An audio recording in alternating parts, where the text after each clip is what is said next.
Названа она «Контрасты», потому что здесь как бы предоставлены работы совершенно в разных жанрах.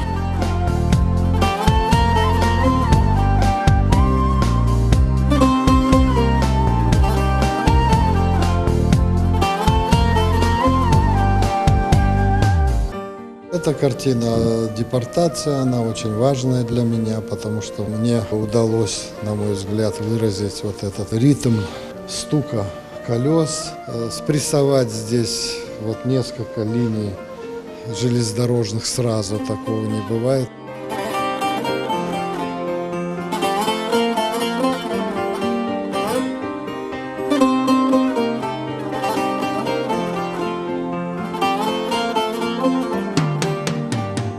Я понял, что мы должны думать о будущем, и о будущем надо думать позитивно. И вот чем я занялся в последнее время, уже дошел, как это сделать в своих картинах.